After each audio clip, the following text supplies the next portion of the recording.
It is a big day on the WIP afternoon show, as it is Legal Tampering Monday. As Ike mentioned, the NFL league year officially begins on Wednesday, and that's when teams can officially sign free agents. But you'll hear about deals all the time today because they are allowed to talk to free agents, which I don't know why today isn't the free agent day. It seems like today is the free agent day, but I am, what's the word I'm looking for? Apoplectic. I am sort of frustrated with you, Ike, with everybody else. It's like everyone is so green goggled up from the Super Bowl that we don't see. All right, so Milton Williams is gone, right? Two-time champs. Milton Williams gone. Milton Williams signed with, or is going to sign with the Carolina Panthers, it looks like. And it seems like we're going to lose Josh Sweat as well, who, by the way, were the second and third best players on our defensive line this year. And by the way, Milton Williams was ranked by most as the best defensive tackle in free agency, and Josh Sweat was ranked by most as the best edge in free agency. And they're just going to be like gone. They're just going to be gone, and we assume that everything's still going to be the same, right? Like, this was a team built on defense and the running back.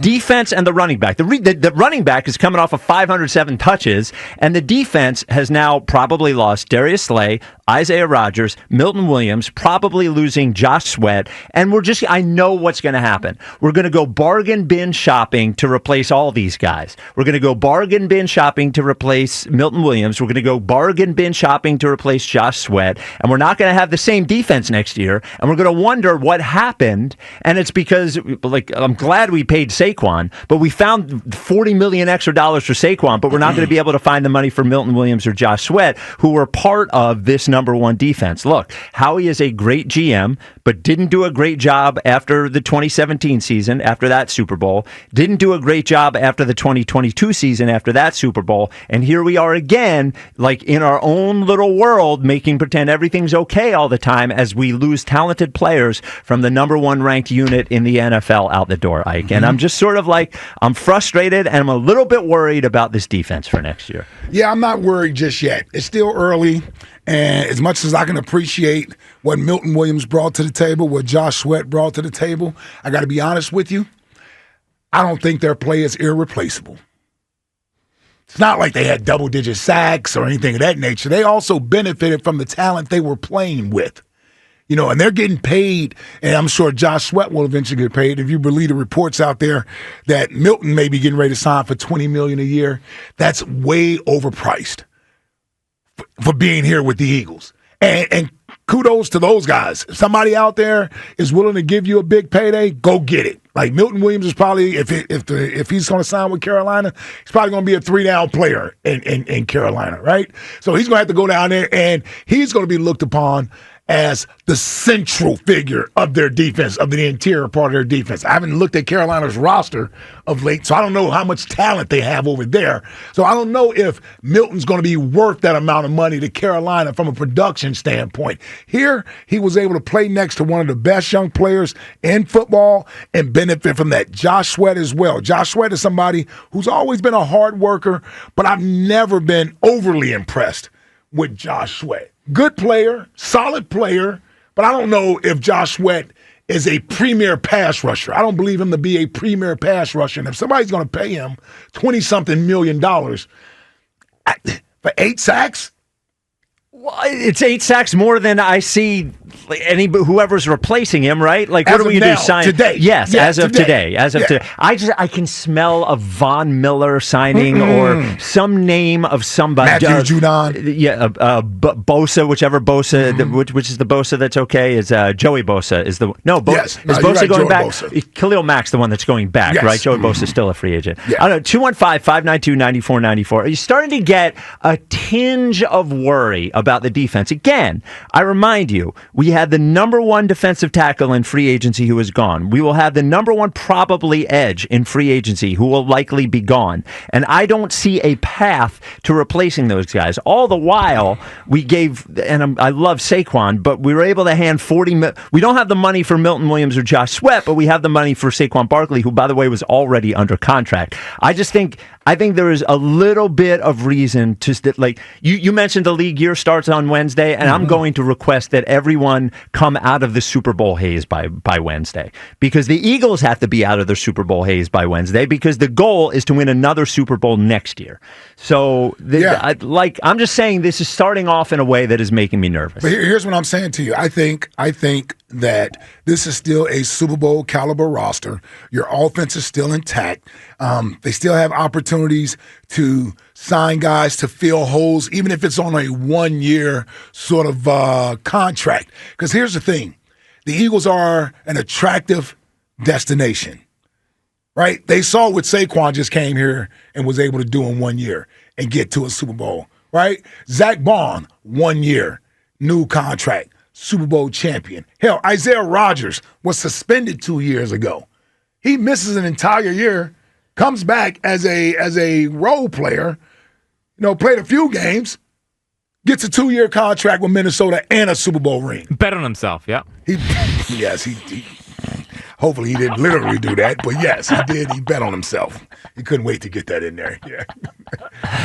I'm sure we've made that joke before, by the way, but it's been a while, and it's a good one. It lands a lot differently today. Yes. Yeah, I'm completely with you on that. I say that to say, when this dust settles, to me, we got to get Mekhi Becton back here.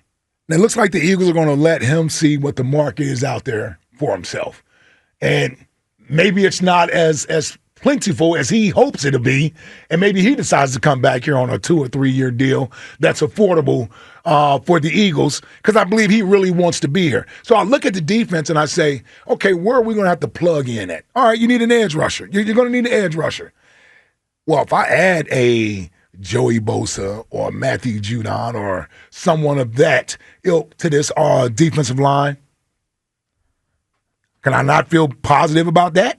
Like, there's enough other good defensive players here. I don't know how much our defense is going to suffer by not having Milton Williams and Josh Sweat.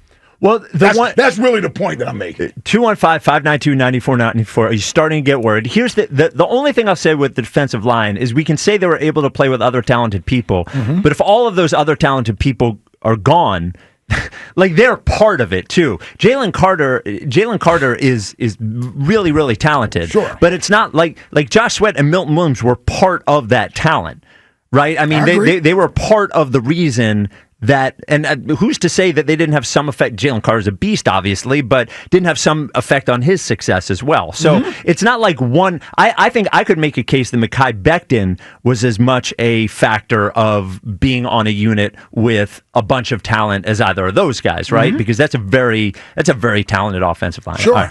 So, no, here we go. All right. The Patriots are the ones that signed Milton Williams. So after the Panthers, really? Yep. So according to Rap Sheet and Mike Garafolo, Crap sheet, you mean? Crap Sheet, yes. Yep. It looks like Milton Williams will be going to New England. I don't like this at all. Because they're gonna wind up with A.J. Brown somehow. Like, they're not gonna wind up with A.J. Brown. I don't like this at all. The Super Bowl, the hangover has worn off on me. We do have a next question, so we can have a little bit of fun today while I'm being miserable. So it is Sharon Stone's birthday. Ike, she is 67 years old. Sharon Stone still look good, 67. I haven't seen any pictures. I would imagine she does, and she is part of one of the most famous scenes in movie history, the scene from Basic Instinct. You know the scene. Oh, boy, don't we. Jack, do you know the scene? You've never. I actually do. Oh, really? Yeah. It's hard to forget that scene. Have you seen Basic Instinct? I have. I don't know why. Wow, that is stunning. I'm actually shocked you've seen Basic Instinct. I think I had to watch it for movie appreciation in college, and I feel like maybe the professors wanted to watch it. Yeah, I was going to say, that the professor might have been a creep. The professor wanted to watch it. In any case, for next question today, we'll take your sports point, but we want to know, give us a great legendary movie scene.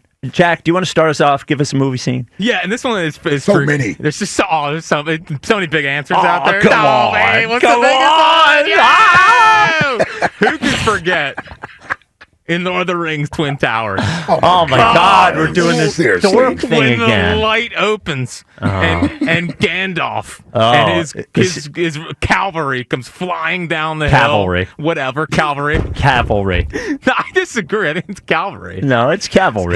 Yeah, either way, everyone gets the point. They come parading down the hill, and they get in a huge battle to finish out the Twin Towers. Was there a dragon in that scene? There at one point, yeah. Okay, all right. Ike, you want to give us terrible. You want to get that horrible? Terrible, yes. You want to give us a great scene? Yes. All right. So many great scenes. Could you pick one that scenes. hopefully that I've seen? Oh, I know both of you have seen this. Okay, scene. all right. We got to go with Alonzo Harris, man. You know who that is? From Friday? No. That's Denzel from Training Day. Oh, which Alonzo. scene? Oh, come on, man. Okay. King Kong ain't got okay. All leap right. on me. All right. That's a great one. That's my scene That's right a there. great one. Yeah, That's my a great scene. That's a great one. So many great movie scenes. But that's the one that sticks out in my head. Denzel, Training Day. So me, I'm putting cases on all you whoa, you came really close there. mother, yeah. Yeah. So for my scene, I'm a horror movie guy. And this is the movie I saw more times in the theater than any movie I've ever seen, and that movie is Scream. And it is the opening sequence in Scream with Drew Barrymore, where she gets the call, and you hear, "Are you alone in the house?" Yeah. And she ends up hanging dead on the friggin' tree outside. But what I thought was awesome about that scene is you saw Drew Barrymore in the trailers. And this is pre-internet, right? Yeah. You didn't know that was it. That Drew Barrymore would be in the first 5 minutes of the movie, and that was it. And Scream, one of my all-time favorite movies, but that is my favorite, the opening scene in Scream. Scream is great. Yeah. Scream 2 wasn't bad. I was out after that. I think they're up to 7. Yeah, it's terrible. Yeah. Yeah, Scream 2 wasn't too bad. No, Scream 2 was good. Yeah. It was worthy of seeing, but Scream 1, I loved the first one. All right.